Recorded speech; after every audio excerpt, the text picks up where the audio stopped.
They came in the darkness. It was April 1945. Tokyo had been burning for weeks. The city was a ruin. A suffocating sky of black smoke choked the sun. And yet, from the shattered alleys and crushed homes, eyes rose, wide, unbelieving, terrified, not because of bombs anymore, but because of what came next. American soldiers, strangers, giants in olive drab uniforms, stepped onto Japanese soil for the first time in history. And every woman who saw them could not stop staring, not out of curiosity alone, but because something profound and terrifying was staring right back. To understand that moment and why it moved ordinary people to their bones, we need to go back a little. In 1941, the Imperial Japanese Empire launched a strike that shocked the world, Pearl Harbor. They believed the United States could be knocked out of the Pacific, that American resolve could be broken. Instead, the attack ignited a fury that swept across oceans. Across 5 brutal years, millions died. Cities burned. Families vanished. Nations bled. Japan fought with ferocity born of pride, fear, and belief, drilled into every citizen from childhood. That surrender was worse than death. But by mid-1945, the unthinkable had happened. The U.S. had islands hopped its way across the Pacific, Okinawa, Iwo Jima, Saipan, inching closer to Japan's mainland. The Japanese army, once invincible in legend, was fractured, exhausted, starved of supplies, and surrounded. And then came the nuclear bombs, Hiroshima on August 6, Nagasaki on August 9, 1945. Suddenly, the war was no longer distant. It was in every house, every heart, every soul. These bombs did not just destroy cities. They destroyed certainty. Where once the Japanese people believed their empire would never waver, suddenly everything was gone. On August 15, 1945, Emperor Hirohito spoke on the radio. It was the first time most Japanese had ever heard his voice. He told them the war was over. There was no victory, no triumph, only survival. Tears fell not just from relief, but from disbelief. For ordinary women, mothers, daughters, wives, this moment was both a release and a rupture. The war that demanded absolute loyalty, absolute obedience, absolute sacrifice was finished. But the consequences had only just begun. In September 1945, General Douglas MacArthur arrived in Tokyo. He was here to oversee Japan's occupation, to disarm its army, to rebuild its government, and to reintegrate it into the world. Thousands of American soldiers flooded into Japanese cities and towns. They were young. They carried rifles and cigarettes, chewing gum and unfamiliar laughter.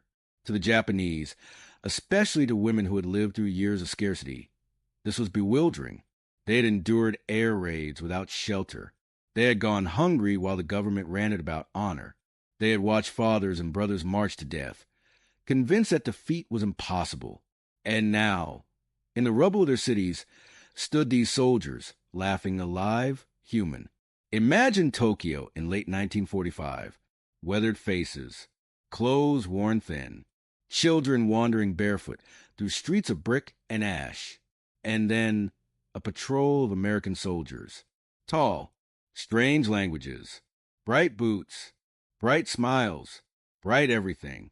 Women peered from alleyways, from behind tatama screens, from cracked door frames. They stared, at first out of shock, then out of confusion, then slowly out of recognition. These soldiers were alive. When so many Japanese faces had been lost, these men ate when food was scarce. These men laughed when sorrow was everywhere. Their existence was baffling, almost impossible. And for many Japanese women, it was the first time in years that something familiar, humanity itself, looked back at them without hatred. Some stared in silence. Some turned away quickly. Some whispered to friends, to sisters, to strangers. Who are they? What do they want? Why are they here? None of these questions had simple answers, but every woman watched them nonetheless. American uniforms, polished boots, bright scarves, clinking mess kits, laughter unrestrained, unguarded, like an unknown sound in a forgotten dream. Japanese women, raised in a culture restrained in silence, watched the spectacle of movement and voice with a mixture of awe and fear. Where in Japan a woman might walk with her eyes lowered, mindful of propriety, these soldiers looked people in the eye. They spoke loudly. They existed openly. For a culture that valued quiet endurance, this was bewildering. And women could not look away. War had left Japan in a famine. Rice was rationed. Food was scarce. Families survived on scraps. American soldiers received steady meals. Bread, coffee, canned meat. The sight of this food so abundant it was almost casual struck the Japanese people deeply. Some women watched soldiers eat, not with resentment, but with longing, not jealousy, but a yearning for normalcy. A mother watching an American soldier break bread wished she could feed her own children that way. A young woman who had not tasted fresh fruit in months watched the bright colors of an army ration pack with stunned fascination, and still she watched. Not because she wanted something from the soldiers, but because she had forgotten what plenty looked like. Not all encounters were gentle. Some soldiers came with boredom, some with arrogance, some with ignorance of the culture around them.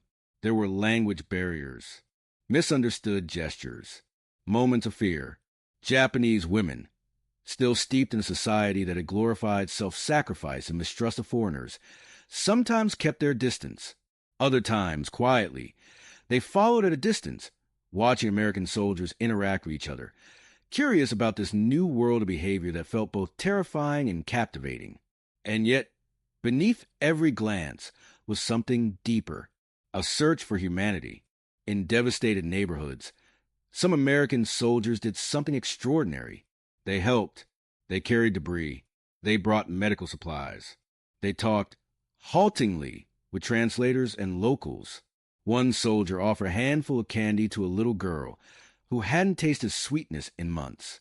One offered his jacket to a trembling elderly woman. Another shared a can of beans with a family too weak to cook.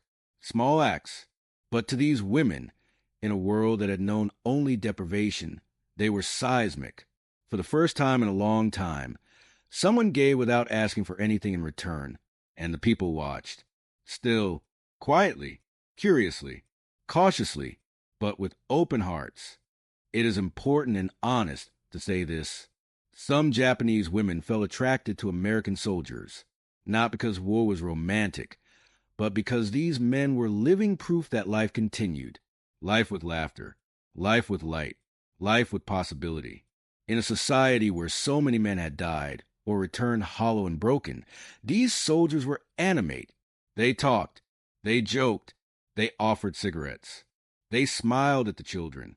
They existed as living reminders that the world still held something beyond sorrow. This drew attention, not lust alone, but recognition.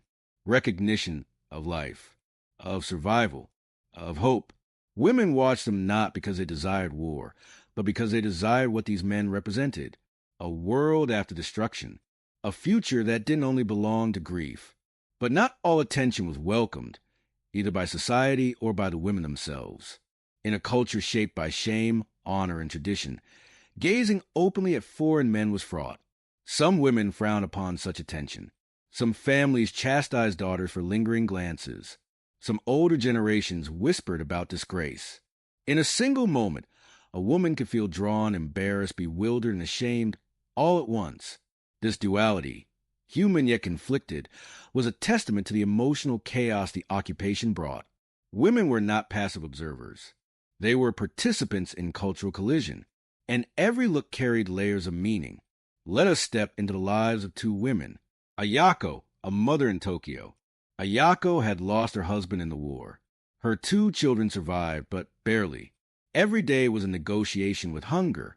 One afternoon, she saw an American soldier handing out food parcels to children. She watched him crouch, laugh awkwardly at a joke from a small boy.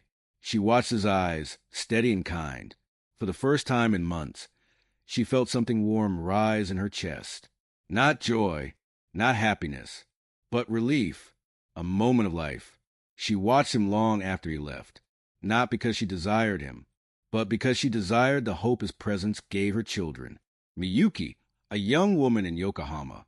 Miyuki had never left her town. She had been taught to be modest, to lower her gaze. But when she saw American soldiers marching through the square, she couldn't look away. They were different, alive, energetic, endlessly moving. She watched one soldier tie his boot, another light a cigarette, another smack his lips in laughter. She felt something she could not name. Curiosity? Fear? Something deeper, like a promise that life could still expand beyond her small world of rubble and routine. She found herself watching again every day, not approaching them, not speaking, just watching. Her emotions were confusing, impossible to explain, but undeniably real. Months passed. Occupation became routine. American trucks rolled through the streets. American voices filled markets. American music, foreign and unfamiliar, echoed against damaged walls. Japanese women continued to watch, not with the exotic fascination of spectacle, but because these soldiers had become part of their landscape, like trees growing out of ruins, like birds returning to charred woods. At first, the gaze was curious. Then gradually I resigned, then quietly reflective. These soldiers were not monsters, not invaders, not abstract symbols of defeat. They were human, and in a world that had seen so much death, humanity was both rare and irresistible to witness. But let's be clear, this story is not about charm, not about flirtation, not about trivial fascination. This is a story about human fragility, about how women, who had lost everything, husbands, brothers, fathers, futures, stood amidst devastation and searched for meaning. Some found comfort in small American jokes. Some found curiosity in foreign uniforms. Some found solace in shared tears. Some found resentment. Some found confusion. Some found humanity. War does not end when the guns fall silent. War continues in shattered homes. War continues in hungry bellies. War continues in women who could not look away from those who still breathed. The occupation brought reforms. Democracy, women's rights, new education, new freedoms. Japanese society, rigid and hierarchical before the war, began to shift. Women were given the right to vote. They began to work, to speak, to participate in ways that would have been unimaginable just a few years earlier. And the presence of American soldiers, visible, loud, human, played a role in these changes. Not by force, not by threat, but by presence itself. Presence that said, life continues, the world persists, human beings endure. By 1952, the occupation formally ended. American soldiers packed their bags, boarded ships, returned to their own lives. But they left behind something deeper than uniforms and supplies. They left behind memories, impressions, encounters that altered the rhythm of everyday life. For Japanese women and society at large, the occupation was not just a political event. It was an emotional rupture, a collision of cultures, a moment that reshaped identity. Some married, some returned to old traditions, some moved forward, some never spoke of those years again. But they all carried something inside them, a memory that even in the darkest hours, when cities burn and futures shatter, human connection remains possible. Human life remains possible. Human wonder remains possible. They watched not because they were mesmerized by foreigners, but because they were mesmerized by life that survived, that persisted, that endured beyond destruction. War teaches many things. But perhaps the deepest lesson lies not in strategy, not in bombs, not in treaties, but in the eyes of people who survive it. Because when the world seems destroyed, when loss piles upon loss, what remains are the living, the breathing, the watching, and the ones who feel. Japanese women watched American soldiers not because they wanted something from them, but because they recognized something within themselves, the raw ache of survival. The yearning for a future not defined by suffering, and the truth that even in devastation, the human spirit still sees, still remembers, still feels, and that perhaps is the most haunting legacy of all. Because in war, the greatest battles are not fought in open fields, but in the quiet watching of human faces, in the silent yearning for life to continue, in the trembling hope that tomorrow might be different, and in that hope, fragile, flickering, eternal, we find what it truly means to be human. Fade to black.